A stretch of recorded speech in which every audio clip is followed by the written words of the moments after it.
Amen.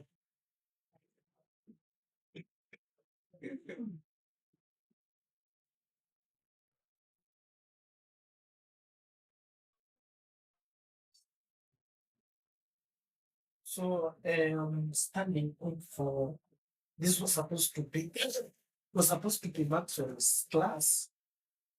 So I'm just standing in for him, right? So as to turn to the book of Matthew chapter 24, we've been looking at so we've been looking at Matthew chapter 24 verse 11. And just to give an overview without taking a lot of time looking at it, we went to the book of Matthew chapter 24 and we first started by looking at the questions, right? And those questions gave us a structure. All from that questions, we saw that the book of Matthew chapter 24 is divided in 3 parts. So we have the first part, which is the history of Jerusalem. We have the 1260, and then we have the end of the world. Okay?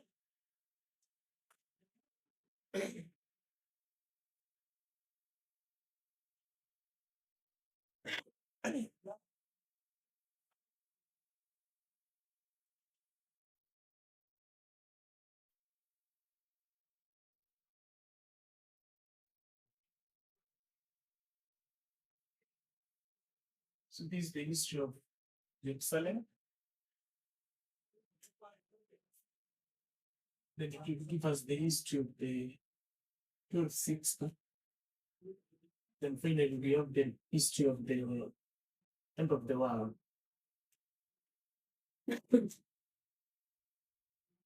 Okay. So from this we studied and showed that the history of the end of the world, this will be verse 29 through verse 31. Okay. So we didn't take a lot of time looking at these two history, the history of Jerusalem and the history of the 1260. So we took time to look at the history of the end of the world, right? So as such, we went and compared and contrasted with the book of Luke and the book of Mark in an attempt to understand this history, the history of the end of the world.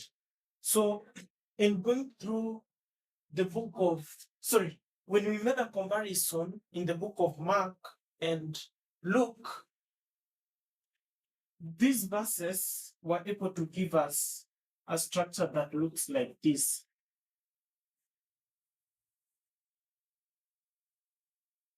So we had 1755, which is the earthquake.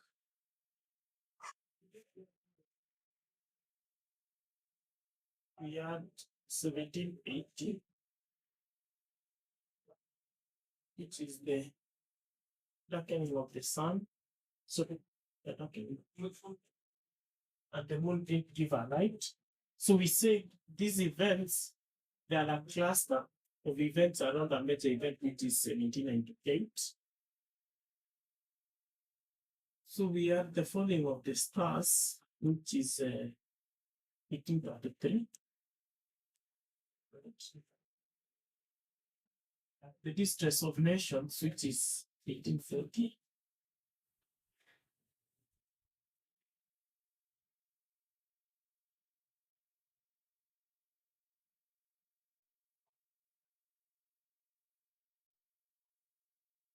We had 1844.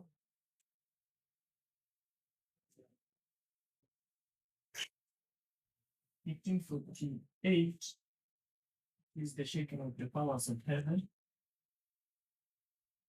And then the second advent. Right? So when we compare the book of these verses, the book of Matthew chapter 24, verse 29 to 31, we compared that with the book of Mark and Luke. They gave us this history. So the history we have here is the history of verse 29 to verse 31, right? So the last time we were attempting to study, now we are turned to verse 32, where we have a parable. So I want us to turn to verse 32, we make a few points and then we move. So if you go to verse 32, now Christ is giving a parable. Remember, basically Matthew chapter 24 is this history. And this history, the history of the end of the world, which is 17 and 8, to the second advent is this. Now, when you come to verse 32, now Christ is going to give a parable. And we said that the parable that Christ gives in verse 32 is a repeat and enlarge of what he has already explained, right? So what we were then asking ourselves, if you come to verse 32, and Christ now is repeating and enlarging what he has said before, we were asking ourselves, which part of this history is Christ repeating and enlarging? So that is 1, 2, that will be 3. And then the whole history is history 4. So what you are trying to understand is when Christ comes to verse 32 and is giving a parable, and this parable is a repeat and enlarge of what Christ has already said. So what we are asking ourselves, which specific part of history is Christ repeating and enlarging? Is it history 1, 2, 3, or is repeating the entire of that history, right? So verse 32 will say, we read again, now learn a parable of the fig tree. When its branch is yet tender and putteth forth leaves, ye know that the summer is nigh. Now, we already understand parables more often than not are natural illustrations, right? That are supposed to teach us about a spiritual lesson. So Christ is now turning to something that they already know, right? In an attempt to make them understand this history, right? What they don't know.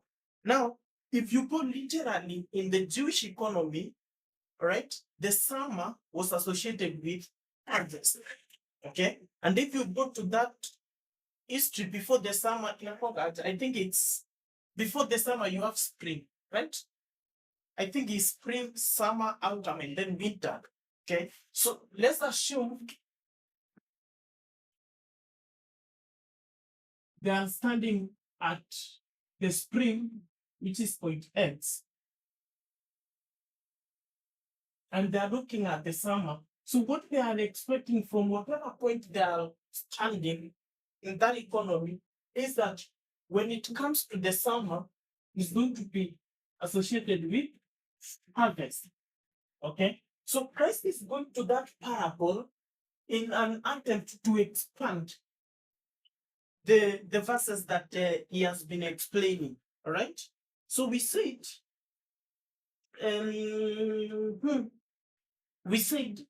verse 32 and verse 33 are all the same. Okay, and right, so let me note this. Sabina, what is the reason, what ties verse 32 and verse 33? What do we say ties the two verses? You see, the word see.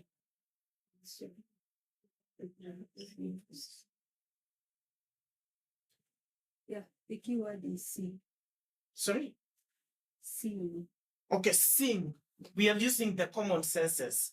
If you go to verse 32, and there is that parable, so you are supposed to see that you are supposed to see you are supposed to see that the branch has put forward the leaves, right?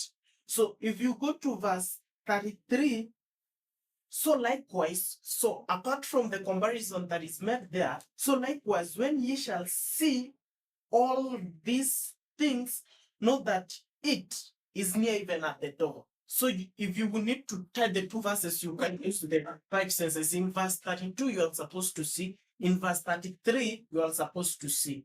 Now, in addition to that, you can see like from the language that is used. So likewise, Christ is trying to compare verse 32 and verse 33.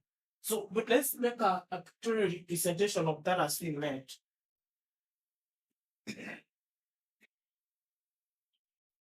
So that will be verse 32.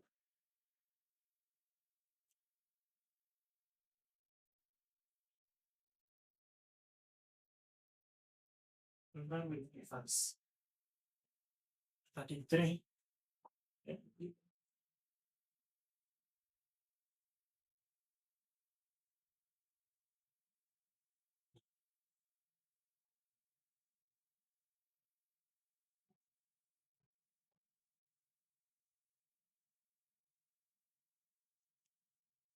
Yes.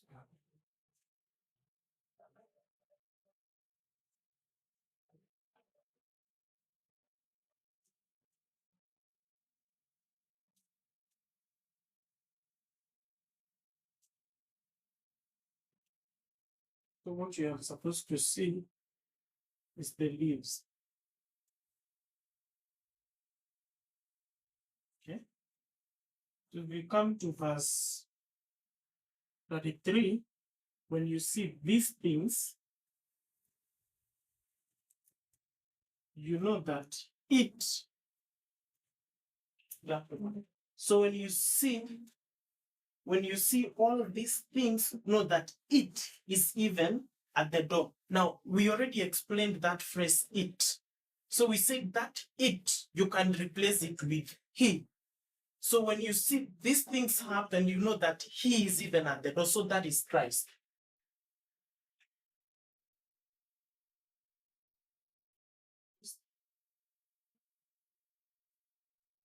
So at the door. So therefore, if you compare the two verses, when you see the leaves will be the same thing as these things. And the summer will be the same as the coming of Christ. In other words, these things will be the sign, right? The summer is the same as Christ being at the door, so that will be the second coming. So, in other words, if you go to verse 32, that parable is trying to explain about this history. All right? We have the signs. When you see these signs, know that Christ is near at the door. So when you see these things are happening, you'll know that the second advent is going to happen. Therefore, the claim I'm going to make, and then we'll read the next quote, is that when we come to verse 32, Christ is not just repeating either history 1, 2, all 4. Christ is specifically going to repeat and enlarge history 3. So when you come to verse 32 specifically, the repeat and enlarge there is Christ is trying to repeat history 3. Okay, outside that, I need us to go to a quotation. Psalm of Ages 6:32. I love the paragraph.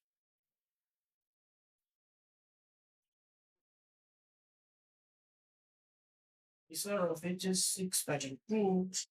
In a minute, I will be able to check the specific paragraph that I need.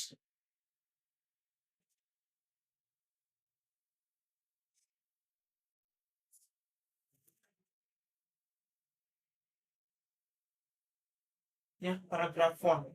We are going to look at paragraph 1 and paragraph 2.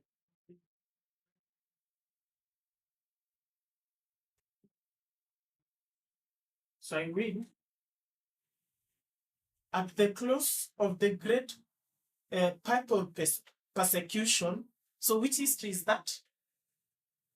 1260, but it's taking us to a point where there is at the close of that history. So that is 1798, right?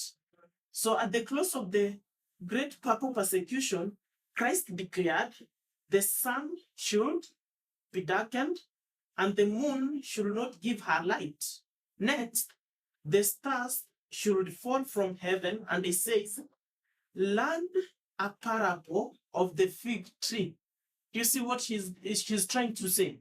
So literally, if you go to Matthew chapter 24, verse 29 to 31, that is when we have the history where we have signs that are associated with the coming of Christ. We can go there, although we've already done that history. So if you go to verse 29, we are at that is 1798. We remember, immediately after the tribulation of those days shall the sun be darkened, and the moon shall not give her light, and the stars shall fall from heaven, and the powers of heaven shall be shaken. Now, after those signs in verse 29, we have another sign in verse 30. And then shall appear the sign of the Son of Man in heaven, and then shall all the tribes of earth mourn, and they shall see the Son of Man coming in the clouds of heaven with power and great glory. So we've already spoken the difference between the sign in verse 29 and the sign in verse 30.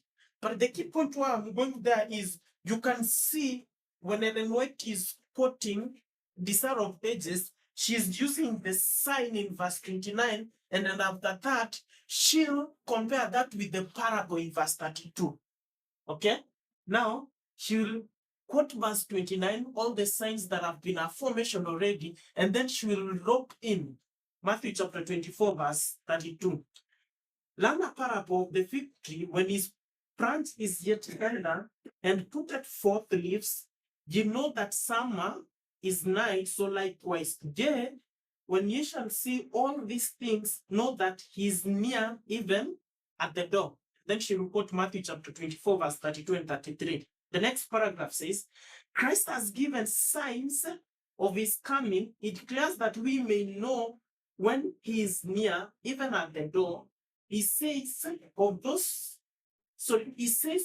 who see these signs. So the only difference is these things she's replaced with these signs, but we already, from this comparison, we already know that these things is the sign.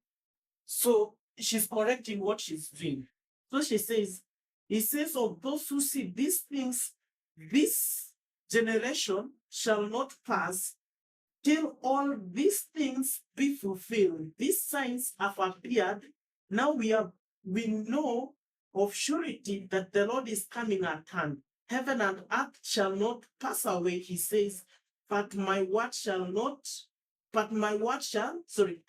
earth shall pass away, he says, but my word shall not pass away. So in other words, what we've done, read together with Desire of Ages 6:32, you can see when we come to the parable in verse 32, Christ is specifically repeating and enlarging this history that we have been dealing with. So what Christ is saying, another way to look at it practically, if you come, this history, verse 29 to verse 31, is the history that we have put in our line. So this generation, therefore, we can say is this generation that starts here, because practically as well, they are the generation that saw these events that we've delineated. Right? Now, what I'm not sure of, I want to put a disclaimer, is that when she's doing that, either that is the original intent or she's making an application. That I'm not sure of.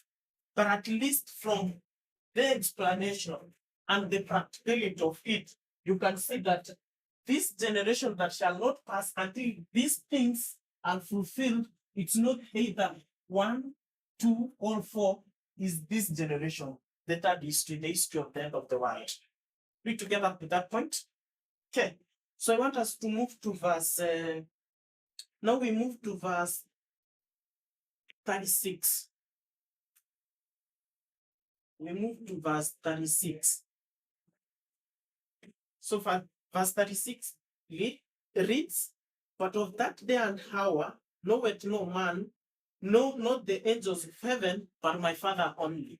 So Christ is continuing speaking about the second advent. Verse 37, but as the days of Noah were, so shall also the coming of the Son of Man be. Now, in verse 37, now Christ introduces another parable, all right? And the parable that Christ is introducing is taking us to the history of Noah, right? And what is Christ comparing the history of Noah with? The second advent, okay? So he says, if you go to the history of Noah, that should be able to tell you how the days of the coming of the Son of Man be. So he compares the history of Noah with days of the coming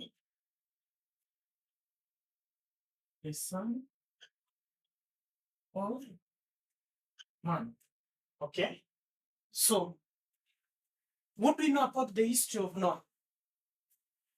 Effie, when you hear the history of Noah, what do you know about that history?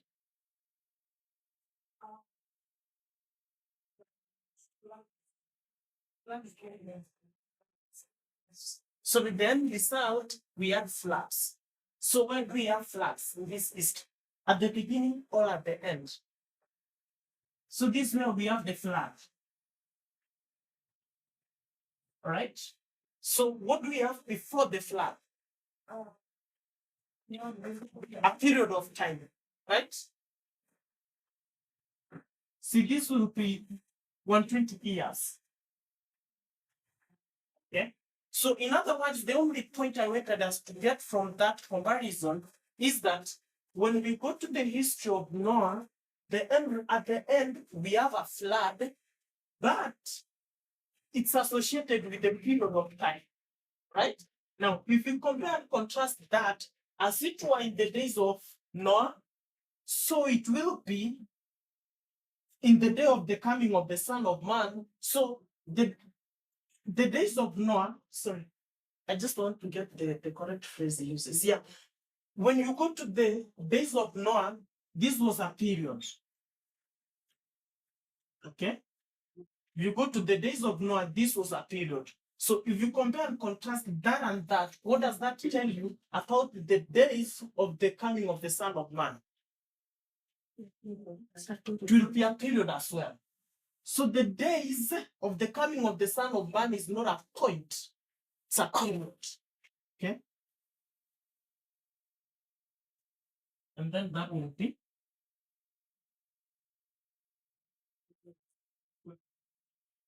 the second advent. All right?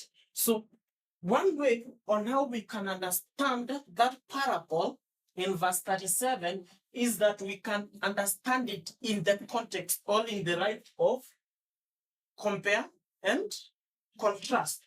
The days of Noah are compared and contrasted with the days of with the days of the coming of the Son of Man. So which other way can we understand this parable outside compare and contrast? Sure.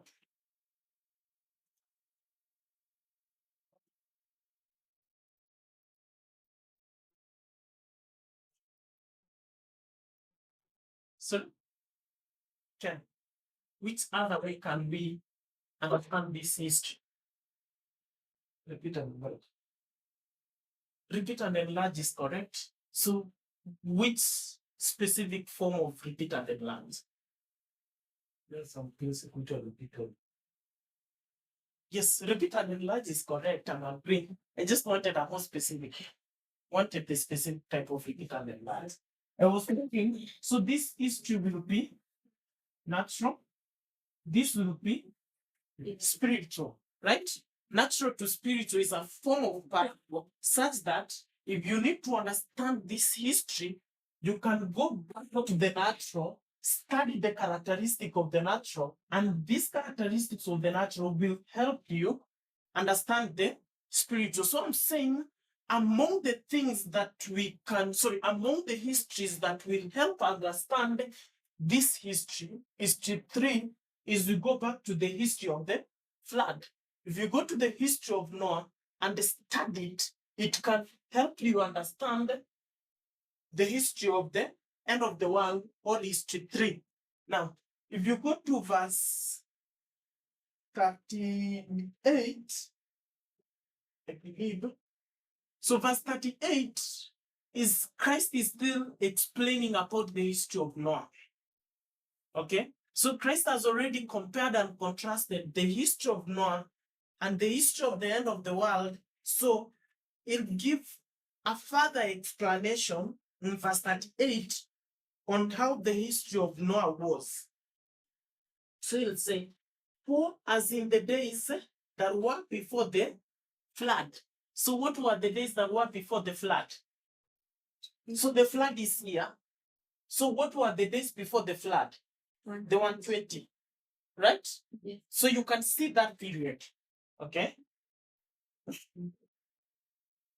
For us, in the days that were before the flood, they were eating and drinking, marrying and giving in marriage until the day that Noah entered into the ark. So Christ is going to give us some characteristics that happen here. They were drinking, eating, okay, marrying and married. Okay, so that is key. I'm not going to deal with the other symbols, but one of the symbols I want to pick is that if you go to the history of Noah, marriage was an issue. All right? So if you compare and contrast that, therefore, and it says, before the history of the flood, these things happen. So marriage was an issue during this history. Therefore, we know that if you come to the history of the end of the world, all the days of the coming of the Son of Man, among the issues that we are going to deal with is marriage. Now, this where you have to know like where we use proof text and where we do not use proof text. How I understand proof text, you can either proof text a word correctly, or another way you can use proof text is that you can proof text a concept. All right. So in this scenario, if we use the concept of marriage, you can proof text the concept of marriage. You can see already in the days of Noah, the concept of marriage was an issue. That if you proof text a context will take you to the book of Esther. That is why that is not a history I've studied, but Sabina, I'm wondering if we can do a study where we compare and contrast the history of Noah and the history of Esther, all right? So once we do that, the history of Noah will be the first witness, the history of Esther will be the second witness, and then we can bring 1 and 2 to tell us about the end of the world. Because certainly already, see, Christ has already done that. So we are certain that we can compare history and that history. But by proof texting using the concept of marriage, I'm wondering if we can first compare the history of Noah, all right? Do that with the history of Esther, and then whatever that comes out of that, we bring it down here, such that we do the common 1 plus 2 equals to 3. So that will be the history of Noah, that will be the history of Esther, and that will give us the history of the end of the world, of the coming of the Son of Man. Right? Okay. So I want us to keep our hands in the book of Matthew and go to Luke for a minute. We are coming back to Matthew.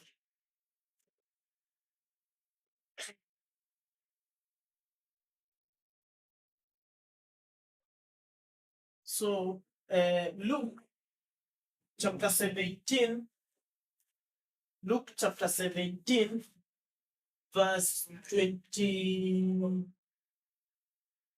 verse 20, verse 27.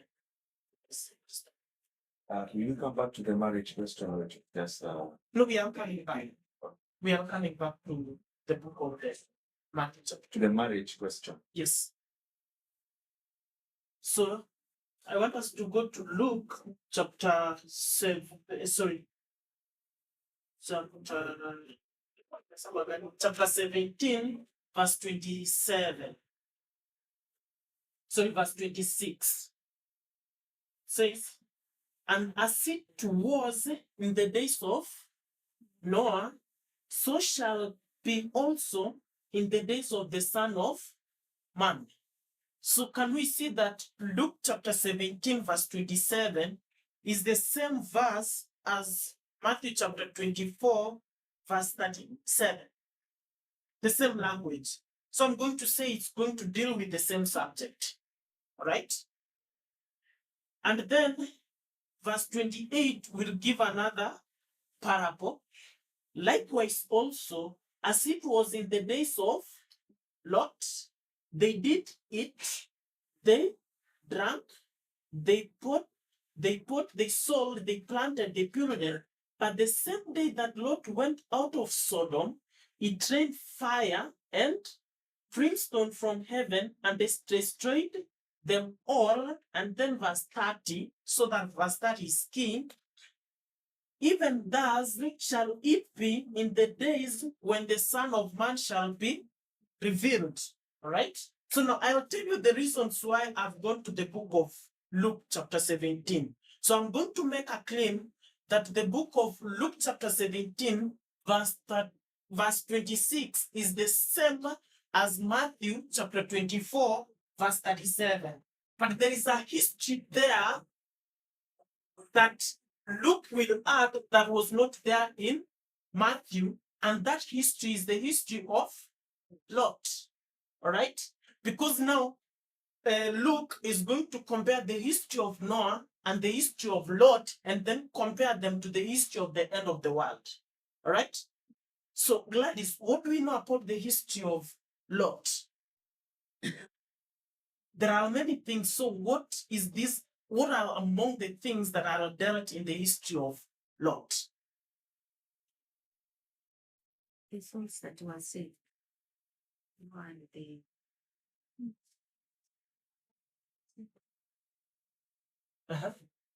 I think there was fire that rained and consumed that city, and it's only Lot and the people that was saved.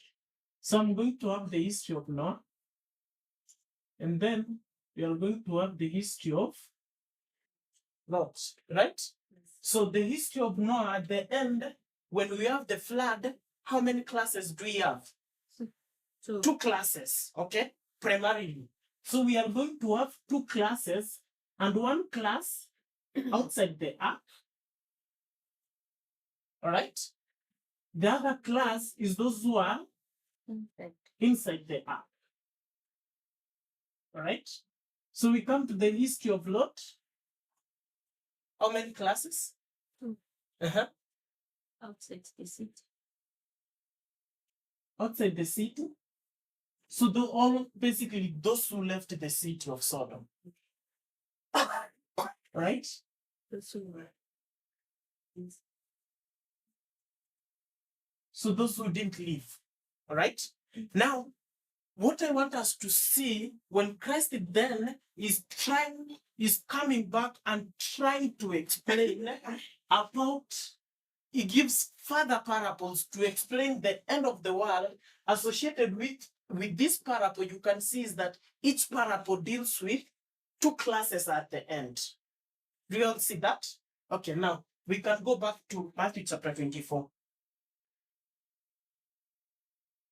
Back to the book of Matthew chapter 24, verse we are in verse 38, right? And the point I was making in verse 38 is that among the issue we are dealing with, the history of Noah is the issue of marriage. We can see that same concept with we can prove text and say we can take this concept and see when we come to the end of the world, we are dealing with. In fact, when we come to even the history of Lot, you know, most misunderstandings at the end of the world on how the marriage institution should look like. For nominal Adventists, they'll take you to the history of Lot. And that is the most misunderstood history in relation to the institution of marriage. So verse 39. So verse 39 is still dealing with verse 39 is still dealing with the history of Noah. So he says, so for it to make sense, I'll read it together with verse 38. For as in the days that were before the flood, they were eating and drinking, marrying and giving in marriage until the day that Noah entered into the ark, and knew not until the flood came and took them all away. So shall also the coming of the Son of Man be. Okay, so I think he's making the same word, repeat and learn. So he's just giving us more information, and then he has compared that history of Lot to the history of the end of the world. Does anyone, do you have any concern? Okay, all right. So now, if you go now to verse 40, verse 41, all right, okay, we can read. If you go to verse 40, says, then shall two be in the field, the one shall be taken, and the other one shall be left. So that is another parable now he's giving. All right? So, how does that look like? So I'm going to take those parables.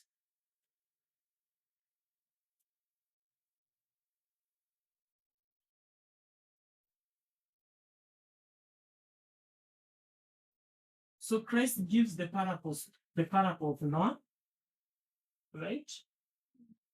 So we have the parable of Lot. And then when we come to verse 40, it's going to give us the parable of the field. Cindy, it's going to give us the parable of the field, that is verse 40. So if you come to verse 41, two women shall be grinding at the mill, the one shall be taken and the other left. So that is another parable. So gives the parable of the mill. What's therefore for you know not the hour, you are not coming. There is another parable. There is another parable that I'm trying to look at. If you come to verse 45, Cynthia, so verse 55, it'll give another parable, which is the parable of the servants. All right? So, in other words, Christ, after giving us this history, now he'll go to this history, the history of the end of the world, history 3, and now he's going to give parable after parable in an attempt to expound on what history 3 looks like. Why do you think Christ takes a lot of time to speak to history 3?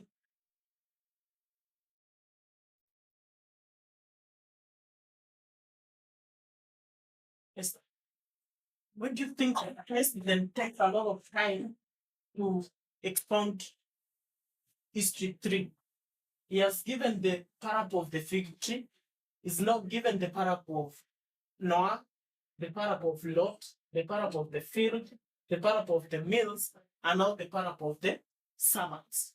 All of them in an attempt to explain the history of the end of the world.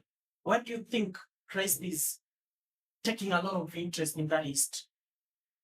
Want them to be here because that is the point in which all progress, every is pointing to.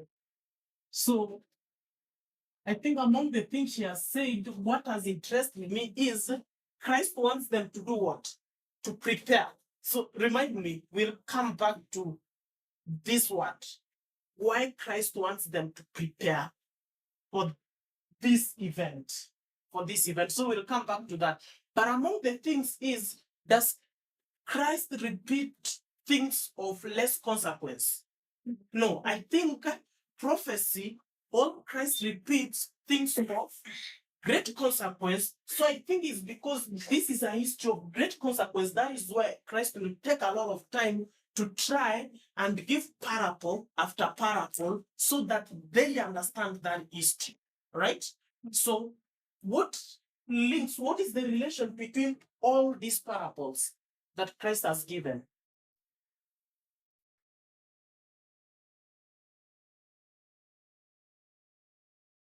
What links all those parables?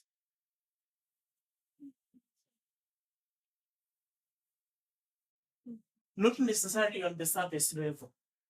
What is the relation between all the parables that Christ has given? Codemus. If you look at all these parables, what links them? What is common among all these parables?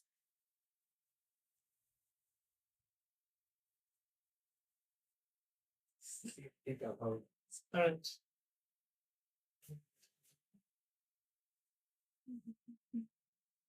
But what do you think is the relation between all these parables?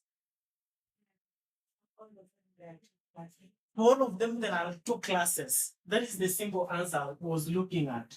So the relation, I think, between all these parables is that if you look at all those parables, or all of them, there are two classes. We have two classes in the history of Noah, same as the history of Lot, the history of the field, the way you literally characterize them, the history of the mill and the servants. So the relation between all those parables is that we have two classes, and all these parables are illustrating what? This history, all the history of the coming of the Son of Man. So what does that tell us about this history? It's going to be a history of what? Two classes. That is what we must have at the end. Okay? So we'll come back. We are coming back to that. So I want us to skip all the other verses. Then we go to 25. So the other verses, you can find time. Yes? Maybe before we go to chapter 25, Yes. when we talked about the second coming or the Son of Man coming, Yes. so they sign and then you have the coming of the Son of yeah. Man. Yes. So when you go to Noah's time, Yes. so there's flood that's coming, there has to sign. Yeah. Yes. So I'm wondering whether the sign is the ark or the sign is drinking with marriage. I don't know. I don't know. But I think I was reading a quotation, I cannot remember. I think the sign is the ark in that history. And I'll get the quotation. I think obviously we'll come back and study these two histories. I'm just laying a structure as we did in the previous. We'll come back to that. So I didn't carry the quotation with me. But I think the sign in that is to shoot the ark. And then White like says that then. So now you go to verse 25, so we can take time and study the verses that we've skipped. So if you go to verse 25, verse 1, it starts with the word, then shall the kingdom of heaven be likened unto 10 virgins which took their lamps and went forth to meet the bridegroom, and 5 of them were wise and 5 were foolish. So what from that onset, so we know that that parable is going to deal with how many classes? 2 classes, okay? And I'm going to say, so the word that it starts with is then. So when you use then, which meaning does the word then have? Or what meaning does the word then give?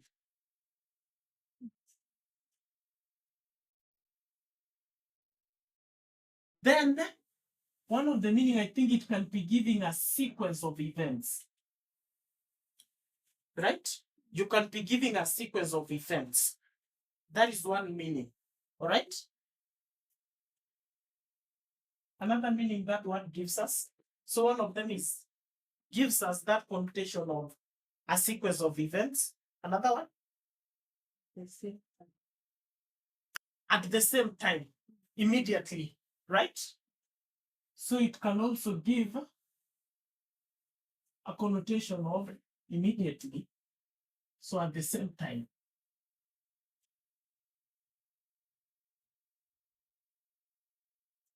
All right. So it can either be a sequence. So I'm going to say, when you come to verse 25, verse 1, Christ is going to give another parable. So this is the parable of the 10 virgins. All right. And when he's going to give that parable, he's going to give that parable to still illustrate this history.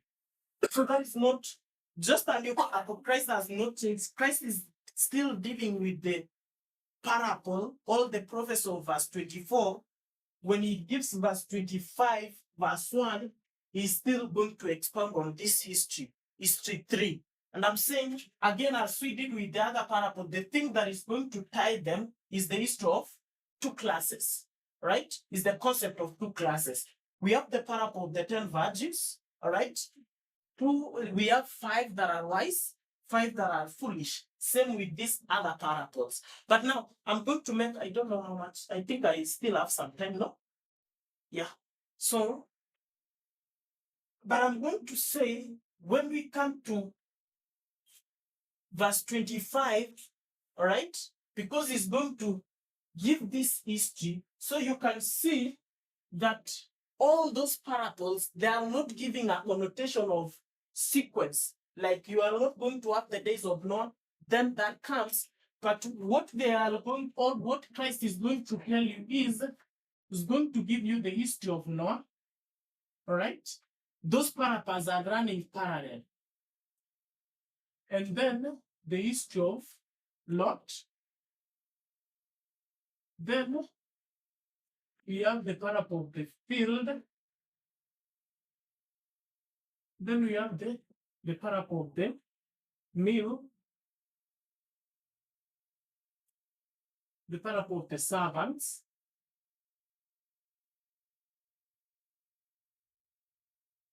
the parable of the 10 virgins. I'm saying all these parables, they are running at the same time. If you take all these parables, they are going to give you the end history, which is this history, or the history of the end of the world. All right? So these parables are not running in a sequence, but they are giving you an impression that if you bring this parable, read with this, and this, they are going to give you, or they are an illustration about what is going to happen at the end of the world. In other words, now Christ is going to give all these parables, and all these parables, when started, they are going to give you this history 3. Right? So now, I know people have been wondering when we started in Matthew chapter 24. I mean, what was this idea? Why we had to go through that history, right? So before we come and turn to the parable of the 10 virgins, to the history of Noah, because that is what we'll start with, I want to tell us where I'm headed to. So I want us to tell us where I'm headed to. So I want us to go to a quotation, Great Controversy, 594. So I want to show us where I'm headed to, because I know this one will still take us some meaningful day for us to handle. I think we've already taken almost the entire to get where we are. So I know we'll take a little more time to deal with all those paragraphs.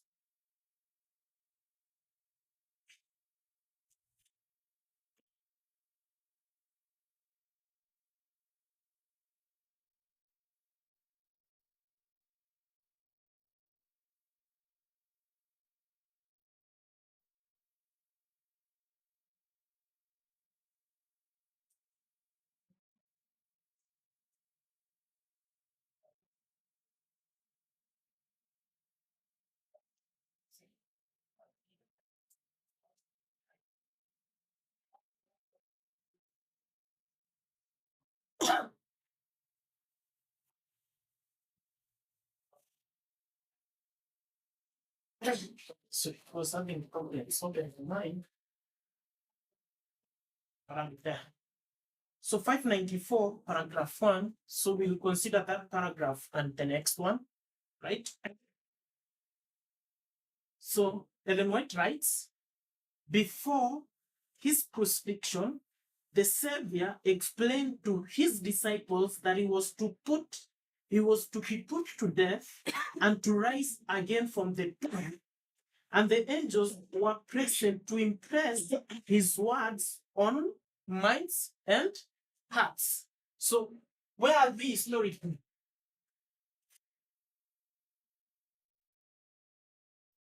So where are we? Which history are we in from just the first sentence? Isabel. That is around the history of 31 AD, right? So let's conceptualize that. Where is the crucifixion of Christ? 31 AD. That is the crucifixion of Christ. Okay? And then she says, before this event, before the crucifixion of Christ. Do you see that? So this is the history before his crucifixion. Do you agree with that? Okay?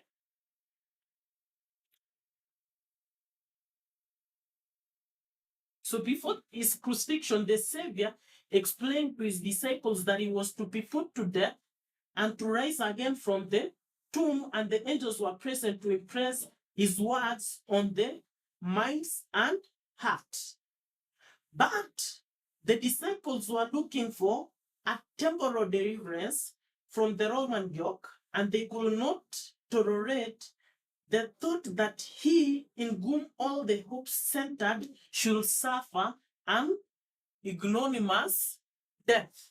So in other words, before Christ is crucified, he's going to explain them these events. So how do we call that? So if I tell you there is something that is going to happen next week, so what is that? Prophecy, all right? So in other words, Christ is explaining to them the prophecy of his death and resurrection. So now, let me jump the gun. What is this event to the disciples? I want us to literally go to the life of Christ with the knowledge we have, of course. So what is 31 AD to the disciples if we go to that reformatory movement? Close of probation, right? So that 1 AD to the disciples, the close of probation. I know we already know that, I mean. So therefore, what is Christ explaining to the disciples? Events connected with the close of probation. Do you see that? So before the probation of the disciples closes, Christ is explaining to them events connected to the close of probation. Okay? But do the disciples understand that? He says, what are the disciples look at? The temporal deliverance from the Roman yoke, so in their minds, they cannot imagine Christ dying, right? So as such, they miss that important events. So she continues and saying, the words which they needed to remember were banished from their minds, and when the time of trial came, it found them unprepared, all right? The death of Jesus has fully destroyed their hopes as if he had not forewarned them. So in the prophecies, so now Ellen White is going to compare and contrast. In other words, these events, when Christ is going to tell them the events connected with the close of probation, one, they are supposed to do what? Prepare, because when these words were unbanished, when they forgot these words, that is why when these events come, they are found unprepared. So he explained to them the events connected to the close of probation. That is an attempt for them to prepare for these events. And then Ellen White will compare that history with another history. So I want us to read the next section. How many minutes do we have, Sabine? Management time what? Sorry? 10, 10 minutes. Okay, that is fair. 12. Okay, that is fair. So is now Christ is going to compare and contrast that with another history. Says, so in the prophecies, the future is opened before us plainly as it was opened to the disciples by the words of Christ. The events connected with the close of probation and the work of preparation for the time of trouble are clearly presented, right? So now, he compares that with another history, and he says the events connected with the close of probation and the time of trouble have been clearly revealed. So where do we have the time of trouble? So this is the close of probation, and then this is the history where we have the time of trouble. So he says in the future, there are two things that have been fulfilled. Once, we have the events connected to the close of probation, but yes, we have the events connected with the close of probation, but which other events are revealed? The work of preparation. Do you see that? So apart from that, we have what? The work of preparation. Right? So we have the events connected with the close of probation, and we also have what?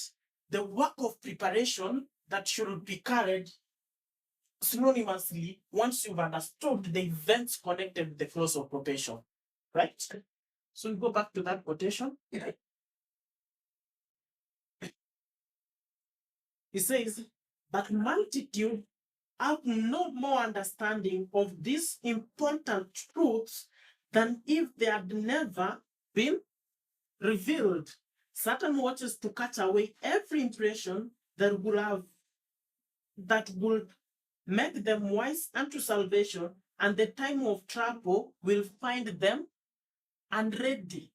Why is the time of trouble finding them unready? It's because they do not carry the work of preparation.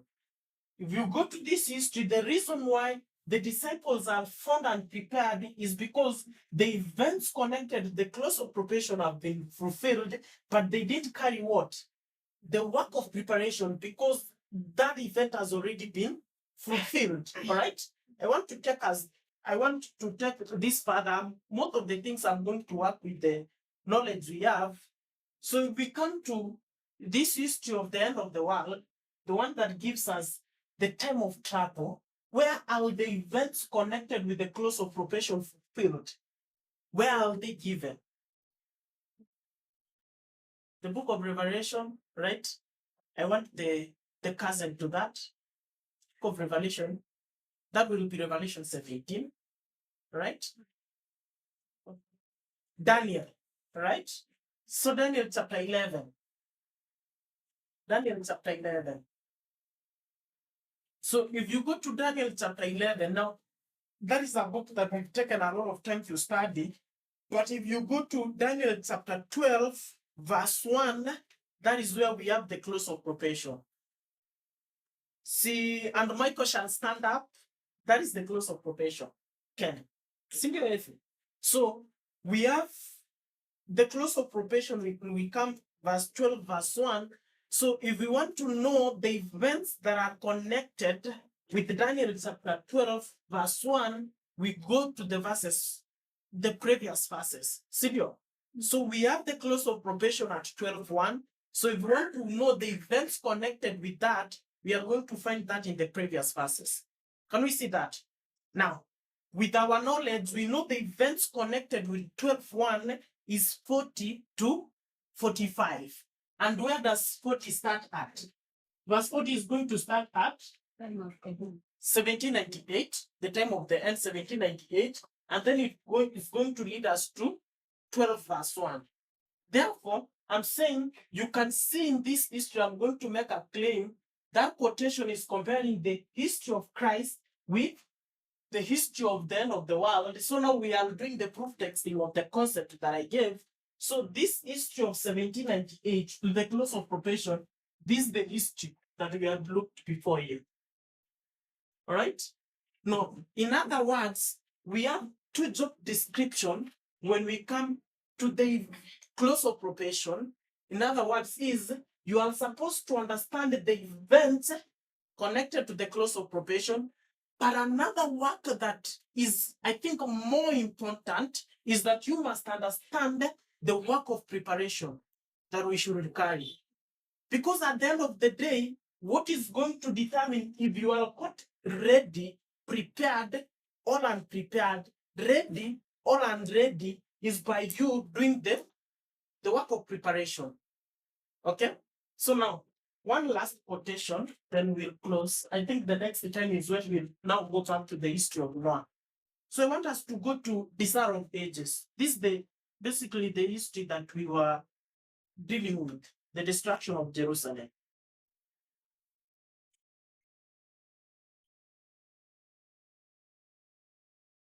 Right?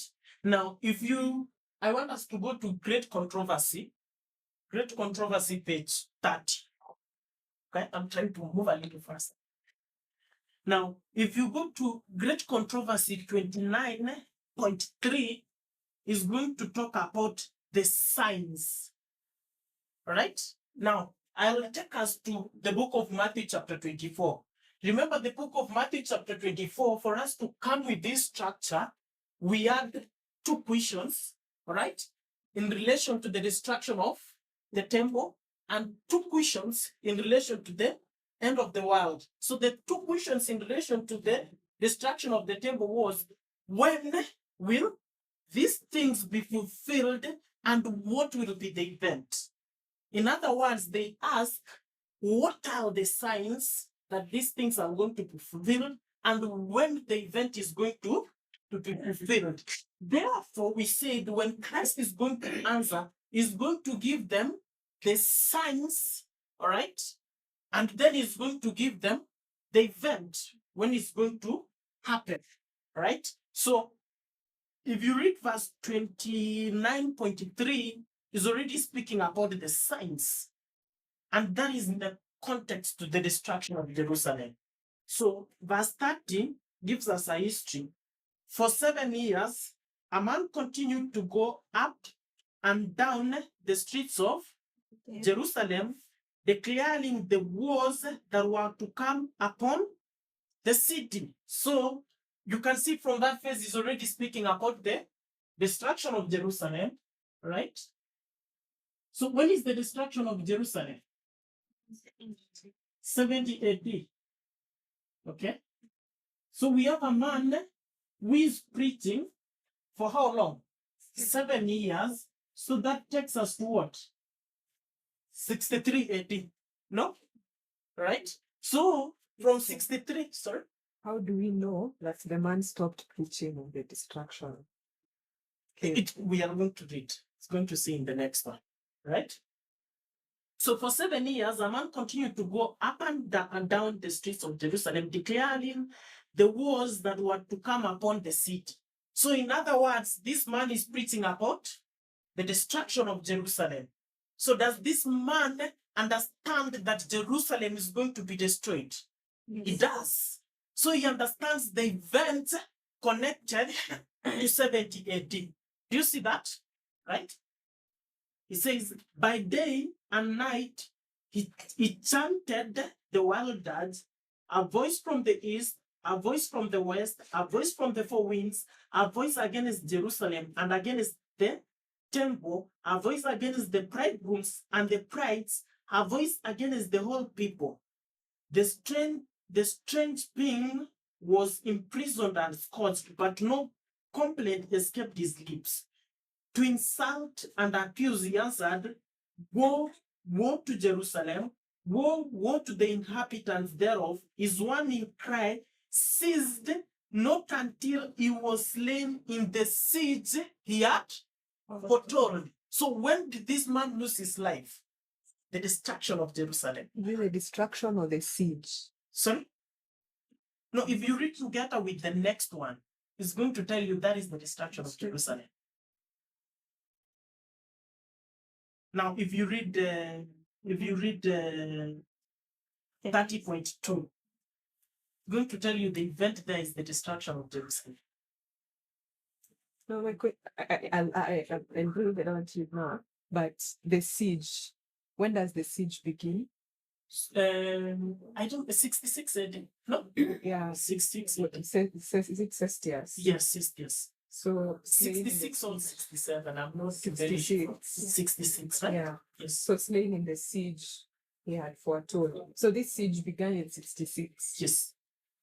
So if the But siege, I think what I understand is when Cestius goes to Jerusalem, he gives the seats and then retreats.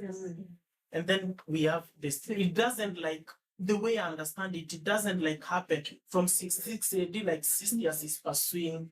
So it begins the siege, it retreats. And then 70 AD, we are going to have a destruction. But if you read that with I wanted to give another quotation, but I don't have the specific quotation paragraph for that, but it's something that we can pull up. So if you read that together with Desire of Ages, chapter 69. So I don't know the page that is, but if you read that together with Desire of Ages, chapter 69, is going to explain the same thing, the destruction of Jerusalem. And I think there is now a quote that we can use that read together with this can give us further proof that this man is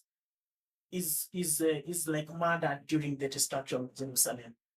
Okay, now the only point where I went there is if you go to that history and you read what this man understood is that this man understood the events connected with 70 AD. He understands that Jerusalem is supposed to be destroyed. So when was this man destroyed? When was this man caught up in the destruction of Jerusalem?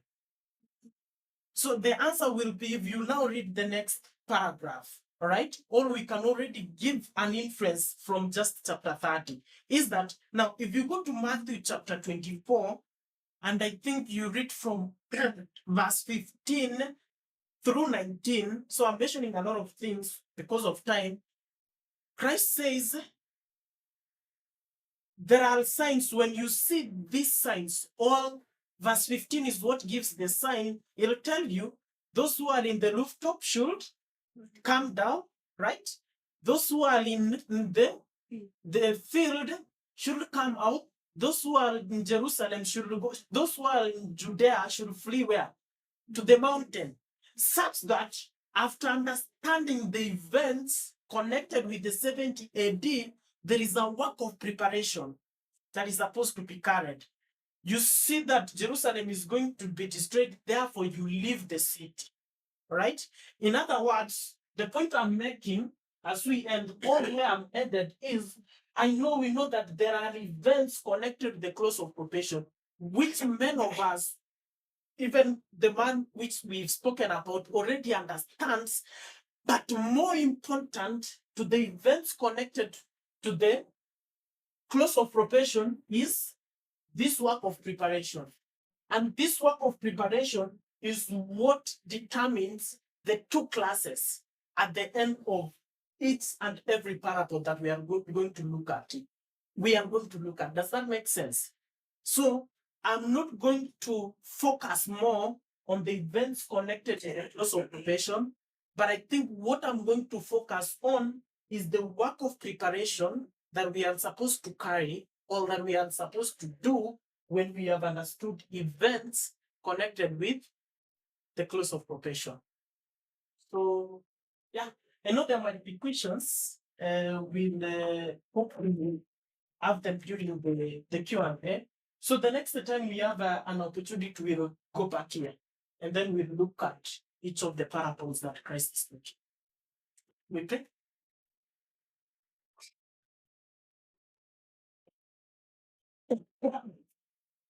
Dear Lord, thank you for the gift of the Sabbath, and thank you for the truths that you continue revealing to us daily. We know that the events connected with the close of probation have been revealed, but multitudes do not have an understanding of them. But we know that connected with the understanding of the events, connected with the close of preparation is the work of preparation that each of us that should do, is the response that we give to these events that have been revealed to us. We pray that you may help us to understand these events and to do adequate preparation for the great crisis, for the flood that is before us. Get us through all the program of the Sabbath, and we pray that you may shower us with the double portion of the Holy Spirit on this day. For I pray in the name of Jesus Christ.